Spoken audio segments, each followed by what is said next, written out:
Welcome to Simplified. Like, subscribe, and hype for more such videos.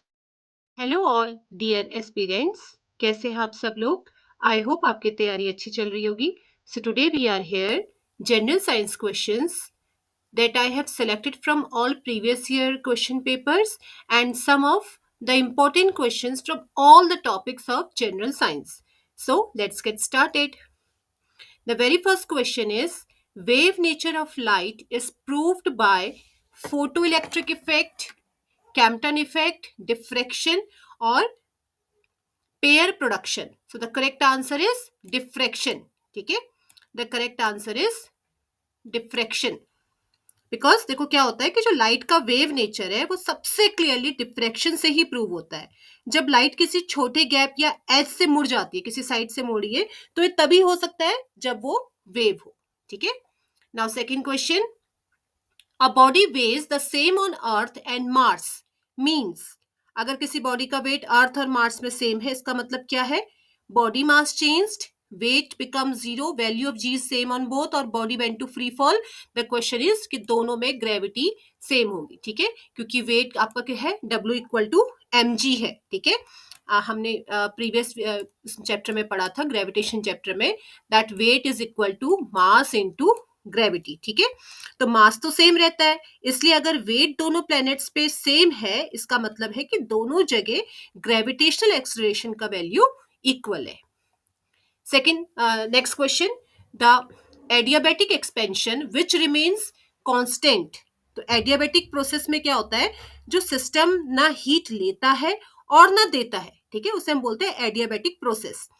Temperature या pressure बदल सकते हैं, पर हीट का ट्रांसफर जो है वो जीरो होता है। ठीक है, so Q is equal to zero, the correct answer is B1. Next question, working principle of rocket is, this also we have taken in the previous, जब हमने आपका motion chapter Newton's law of motion पढ़े थे। So that is Newton's third law of motion, action और reaction. ठीक है, तो rocket क्या करता है, पीछे से गैस को हाई स्पीड से फेंकता है, और रिएक्शन में रॉकेट क्या है, आगे बढ़ता है। ठीक है, तो ये न्यूटन का थर्ड लॉ है, action reaction. For every action there is equal and opposite reaction. When sound travels from air to water, which of these increases? Frequency, wavelength, time period या amplitude? So the correct answer is wavelength. ठीक है, क्योंकि frequency जो है वो कभी medium के change से नहीं बदलती। ठीक है, लेकिन वाटर में स्पीड बदल जाती है, तो वेवलेंथ ऑटोमेटिकली इंक्रीज हो जाती है। Sky appears blue due to refraction, Rayleigh scattering, diffraction और TIR। तो छोटी वेवलेंथ जैसे ब्लू लाइट वो एटमॉस्फेयर में ज्यादा स्कैटर होती है। ठीक है, तो इसी वजह से हमें क्या है, जो आसमान है वो नीला दिखता है। So the correct answer is Rayleigh scattering, because the lambda, जो जिसका लैम्डा मीन्स वेवलेंथ, जिसकी wavelength, this sign is called lambda. ठीक है, वेवलेंथ को मेजर करते हैं इसमें हम, तो जिसकी वेवलेंथ कम होगी वो ज्यादा स्कैटरिंग करेगा। Which is not an EM wave, electromagnetic wave, x ray, infrared, gamma rays और sound raise.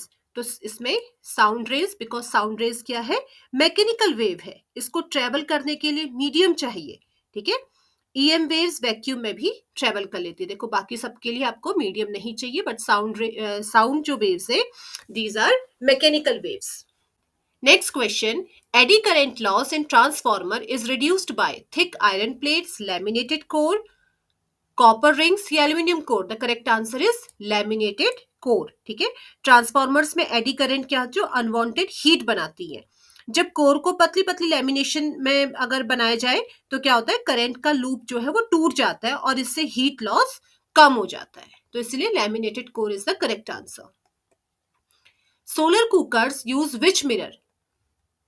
This is very simple question, the answer is parabolic concave mirror. ठीक है, क्योंकि पैराबोलिक कॉनकेव मिरर क्या करता है, वो एक ही पॉइंट पर लाइट फोकस करता है। इसकी कॉन्सेंट्रेटेड, इससे क्या होता है कि जो कॉन्सेंट्रेटेड हीट से कुकिंग होती है, एक एक पर्टिकुलर पॉइंट पे अगर सारी हीट जो रेज है वो फोकस्ड होंगी, तो हीट ऑब्वियसली बढ़ेगी और वहां पे जो भी हमने फूड आइटम रखा है वो पकना स्टार्ट हो जाएगा। Again repeat the question.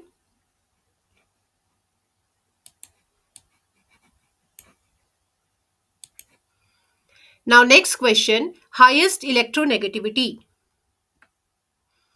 Fluorine, oxygen, chlorine या nitrogen? So the correct answer is fluorine, क्योंकि सबसे most, this is the most electronegative element, ठीक है। इसका सबसे ज्यादा स्ट्रांगली क्या करता है, इलेक्ट्रॉन्स को अट्रैक्ट करता है, इसलिए पीरियोडिक टेबल में इसका इलेक्ट्रोनेगेटिविटी मैक्सिमम होती है, ठीक है।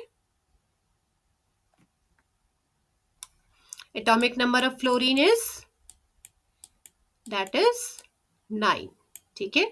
तो इसका कन्फिग्रेशन क्या बनेगा, 2, फर्स्ट आपके के शेल में 2 इलेक्ट्रॉन्स, देन एल शेल में आपके 7 इलेक्ट्रॉन्स, 2 आ गए, 7 + 2 9 हो गया, ठीक है। अब देखो आउटर मोस्ट में 7 इलेक्ट्रॉन है, तो इसे अपना ऑक्टेट कंप्लीट करने के लिए ओनली 1 इलेक्ट्रॉन चाहिए, ठीक है। 1 इलेक्ट्रॉन को लेना means it will acquire a negative charge, और 1 इलेक्ट्रॉन लेना बहुत ईजी है, ठीक है। So in comparison to all these, तो आपका मोस्ट इलेक्ट्रोनेगेटिव एलिमेंट पूछा है, ठीक है, इलेक्ट्रोनेगेटिव एलिमेंट। अभी देखो, अब आप सोचोगे कि यहाँ पे एक एग्जाम्पल है, क्लोरीन भी ऑप्शन में है, ठीक है, आप इसमें कंफ्यूज हो सकते हो। क्लोरीन का नंबर होता है 17, तो इसका कन्फिग्रेशन हो गया आपका 2 8 7, ठीक है, 2 8 7 8 9 10 17। अभी इसको भी एक ही इलेक्ट्रॉन चाहिए, पर देखो ये न्यूक्लियस से डिस्टेंस ज्यादा हो गई, ठीक है, तो इसका जो आपका जो पावर लग रहा है न्यूक्लियर फोर्स, इसमें ज्यादा स्ट्रॉन्ग लगेगा, तो ये क्या करेगा, जल्दी अट्रैक्ट करेगा। Then next question, what is common in diamond and graphite? What is common? Same density, same structure, same bonding और same element? Same element, both are the allotropes of carbon. Allotropes क्या होते हैं, जिनका आपका structure formula same रहता है, structure same है, ठीक है। Now next question is, highest calorific value of gas, LPG, hydrogen, natural gas और biogas? Hydrogen, highest heating value, ठीक है, तो हाइड्रोजन को जलाने पर सबसे ज्यादा एनर्जी मिलती है, इसी वजह से इसका कैलोरीफिक वैल्यू सबसे हाई होता है। Rusting of iron is a decomposition reaction, displacement, oxidation और न्यूट्रलाइजेशन? ऑक्सीडेशन, ठीक है। तो आपका आयरन किससे रिएक्शन कर रहा है, Fe2, जो आपकी मॉइस्चर है उसमें, ठीक है, उससे रिएक्शन कर रहा है, और उससे रिएक्ट करके ऑक्सीजन से रिएक्शन करके क्या बना रहा है, FeO या Fe2O3 जैसे ऑक्साइड बना रहा है, ठीक है। तो addition of oxygen is oxidation. Strongest acid, H2SO4, HClO4, HNO3 या HCl? The correct answer is HClO4, strongest known mineral acid है, ठीक है।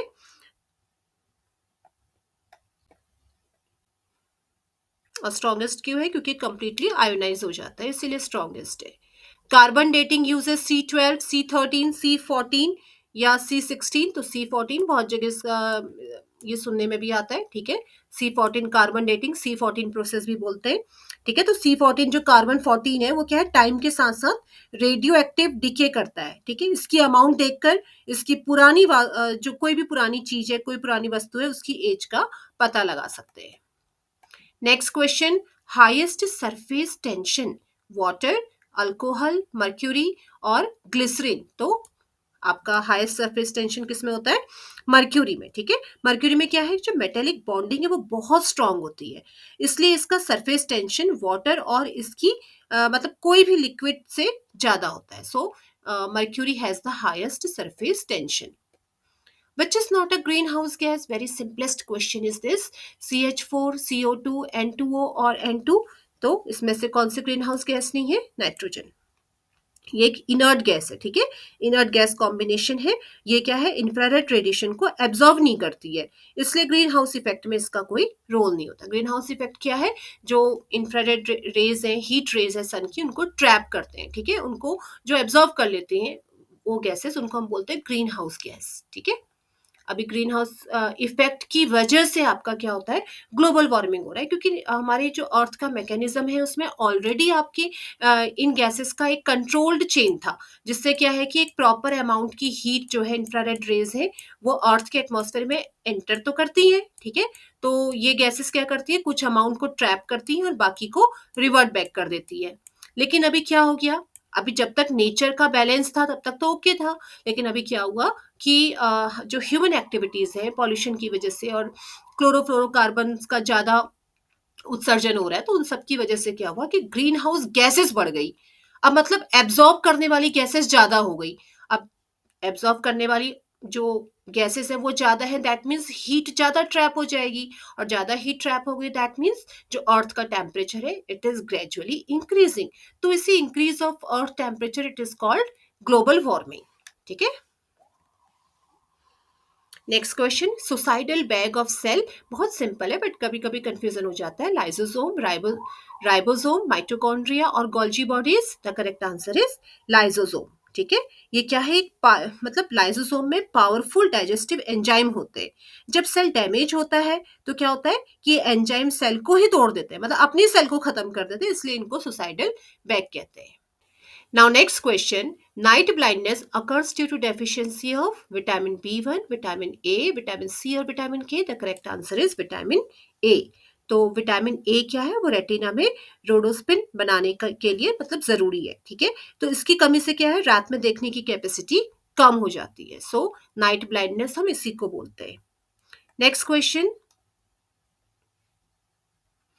विच is not sex linked? Haemophilia, colour blindness, sickle cell anaemia और डकन मस्कुलर dystrophy.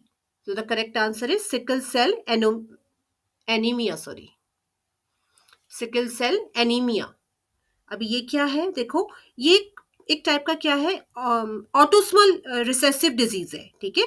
तो autosomal recessive disease means इसमें क्या है कि ये एक्स जो बॉडी में एक्स क्रोमोसोम है उससे लिंक्ड नहीं है, तो इसलिए अब एक्स क्रोमोसोम से लिंक्ड नहीं है दैट मीन्स ये सेक्स लिंक्ड डिसऑर्डर नहीं है।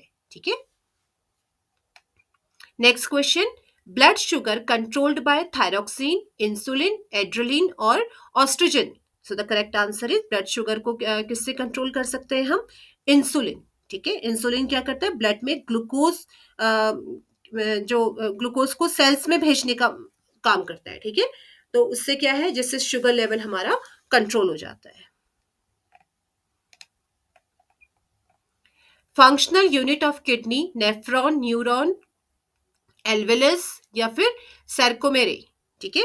तो सर्कोमेर है, अब the correct answer is nephron. ठीक है। Nephron is the correct answer. Nephron क्या करता है, नेफ्रॉन ही ब्लड फिल्टर करता है, जो वेस्ट को रिमूव करता है और यूरिन बनाता है। ठीक है।